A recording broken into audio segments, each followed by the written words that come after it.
¿Qué pasa cuando un país vota para destruirse a sí mismo, y nadie lo nota hasta que ya es demasiado tarde? Esto no es una historia de guerras ni de desastres naturales. Es la historia de cómo una de las economías más poderosas del mundo tomó una sola decisión, y se convirtió en el país más pobre del G7. Y lo más perturbador no es que haya pasado. Es que lo hicieron ellos mismos. Quédate hasta el final porque hay un número que va a cambiar completamente cómo ves esto. Pero antes de continuar, en Historia Líquida nos entusiasman las historias relacionadas con el dinero, economía y finanzas, por lo que tu suscripción, like, share o comentario nos ayuda a llegar a más gente. Ahora sí, allá vamos. Imagínate que vas manejando a 150 km/h y tienes una llanta ponchada. El problema no es el momento en que explota. El problema es que llevas horas perdiendo aire y no te diste cuenta. Eso es exactamente lo que le pasó a Gran Bretaña. Antes de 2008, el Reino Unido se sentía invencible. La Serie de Londres era la capital financiera del mundo. El crédito estaba baratísimo, las casas subían de precio cada año y el gobierno tenía lana para gastar. Pero era una mentira muy bien disfrazada. El país había dejado de fabricar cosas. Había cerrado sus fábricas y las había reemplazado con salas de apuestas financieras. Los trabajadores que antes ensamblaban motores y construían barcos ahora vivían en ciudades que ya no producían nada tangible. Y nadie se preocupó porque el dinero seguía llegando, hasta que dejó de llegar. Y cuando el mercado inmobiliario de Estados Unidos se derrumbó en 2008, el tsunami cruzó el Atlántico. Y golpeó a Londres más fuerte que a casi cualquier otro lugar del planeta. El sistema bancario británico colapsó de facto. El gobierno tuvo que sacar miles de millones de libras del dinero de los contribuyentes para rescatar a los bancos.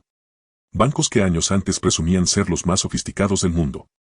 Bancos que apostaron con el dinero de la gente y perdieron. Fue una humillación pública. Pero el verdadero daño fue más profundo y más silencioso. Porque el colapso de 2008 no solo se llevó el dinero. Se llevó la confianza. Se llevó la inversión. Se llevó el futuro de millones de familias que no tenían nada que ver con Wall Street ni con la Serie de Londres. Hay una palabra que los economistas usan y que suena aburrida pero lo explica todo: productividad. Productividad simplemente significa, ¿cuánto vale lo que produces en una hora de trabajo? Si eso sube, los salarios suben. Si eso baja, la gente se vuelve más pobre, aunque trabaje igual de duro. Durante décadas, la productividad británica crecía 2% cada año. Era como un reloj. Predecible. Estable. Garantía de un futuro mejor. Después de 2008. Se detuvo. No bajó. No subió. Se quedó congelada. Estados Unidos se recuperó. Alemania se recuperó. Francia se recuperó. Gran Bretaña se quedó parada viendo cómo todos avanzaban. Los economistas le pusieron nombre, el enigma de la productividad. Se rascaban la cabeza sin poder explicar por qué el motor británico simplemente había dejado de funcionar. Publicaban estudios. Hacían conferencias. Proponían teorías. Pero la realidad era necia, los trabajadores trabajaban igual de duro, y producían cada vez menos valor relativo. Y justo cuando necesitaban al gobierno para reactivar ese motor, hicieron exactamente lo contrario. ¿Qué haces cuando tu economía está herida? Si eres el gobierno conservador británico en 2010. La recortas. Le llamaron austeridad. Recortaron carreteras. Recortaron escuelas. Recortaron exactamente las cosas que hacen crecer una economía. Su teoría era simple. Si el gobierno gasta menos, la iniciativa privada gasta más. Estaban completamente equivocados. El sector privado estaba aterrado. No invirtió. No contrató. Esperó. ¿El resultado? La recuperación más lenta que había registrado Gran Bretaña en toda su historia moderna. Por primera vez desde las guerras napoleónicas, los salarios reales de los trabajadores bajaron durante una década entera. Piénsalo un momento. Desde Napoleón. Desde cuando el mundo se peleaba con mosquetes y cañones. No había pasado algo así. Y estamos hablando del siglo XXI. De un país del G7.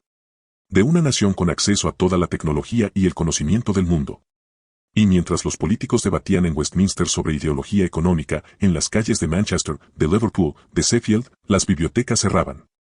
Los centros comunitarios desaparecían. Los bancos de alimentos se llenaban. La gente que había jugado con las reglas toda su vida. Trabajado, pagado impuestos, confiado en el sistema, sentía que el sistema los había abandonado. Así llegamos a 2016. El país estaba furioso. Y alguien decidió usarlo. David Cameron era un político que creía que tenía suerte. Había ganado elecciones que nadie pensaba que ganaría. Nunca había perdido. Y eso lo hizo arrogante. Tenía un problema dentro de su propio partido, una facción obsesionada con salir de la Unión Europea. Para silenciarlos, tomó la decisión más irresponsable de su carrera. Convocó un referéndum. No porque creyera que era bueno para la economía. Sus propios asesores del Tesoro le dijeron que sería un desastre. Los bancos se lo dijeron. Los economistas se lo dijeron. Los líderes de casi todos los países aliados se lo dijeron. Lo hizo para salvar su puesto. Y asumió que ganaría. Pensó que el pueblo británico nunca votaría por el suicidio económico. Se equivocó. La campaña por salir fue brillante en algo, entendió el enojo. Pintaron un autobús rojo con una promesa enorme: si Gran Bretaña salía de la Unión Europea, habría 350 millones de libras extra cada semana para el sistema de salud. Era mentira. Todos lo sabían. Incluso los que la decían. Pero no importó. Porque no estaban hablando de economía. Estaban hablando de dignidad. Le estaban diciendo a millones de personas que su pobreza no era culpa suya. Que no era la crisis bancaria. Que no eran los recortes del gobierno. Que era Europa. Que si simplemente cortaban ese vínculo, volverían a ser ricos. No puedes combatir un sentimiento con una hoja de cálculo. No puedes combatir un sueño con una advertencia. Y la campaña por quedarse intentó hacer exactamente eso. El 23 de junio de 2016, mientras cerraban las urnas, los traders en Londres, Nueva York y Tokio estaban tranquilos. Apostaban a que Gran Bretaña se quedaría en Europa. La libra esterlina estaba fuerte, valía $1.50. Entonces llegaron los primeros resultados. Una ciudad llamada Sunderland. Una ciudad obrera del norte de Inglaterra. Ahí vivían miles de trabajadores de una fábrica de Nissan que exportaba autos a Europa. La lógica decía que votarían por quedarse. Votaron por salir. Por un margen enorme. En ese momento, las pantallas se volvieron rojas. Los traders entraron en pánico. Empezaron a vender libras. Primero millones. Luego miles de millones. En cuestión de horas, la libra cayó de 1.50 a $1.32. Más de 10% en una noche. Eso no le pasa a monedas de países del G7. Eso le pasa a monedas de países que están viviendo un golpe de Estado. Y eso fue solo el principio. Al día siguiente, David Cameron salió del número 10 de Downing Street. Renunció. Y lo hizo tarareando una melodía. Sí.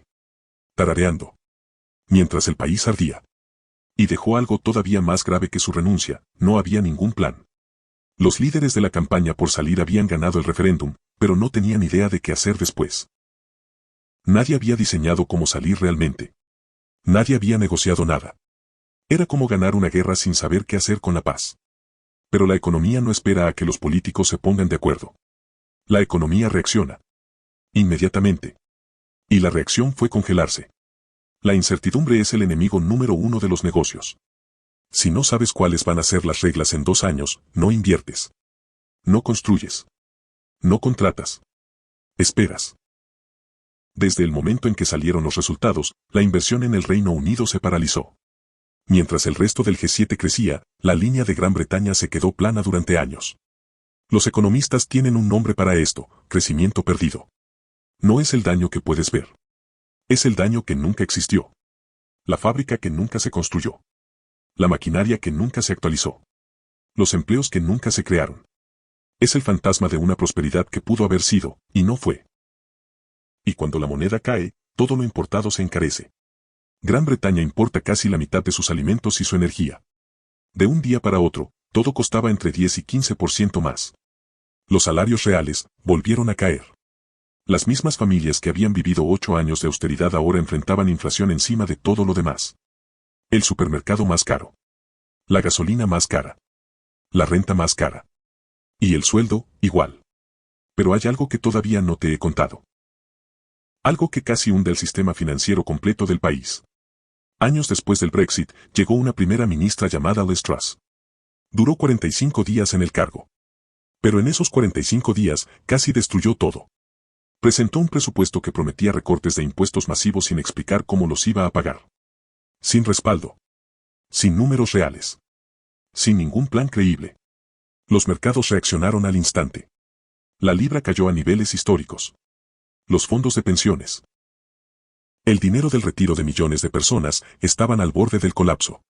El Banco de Inglaterra tuvo que intervenir de emergencia para evitar que el sistema financiero se derrumbara por completo.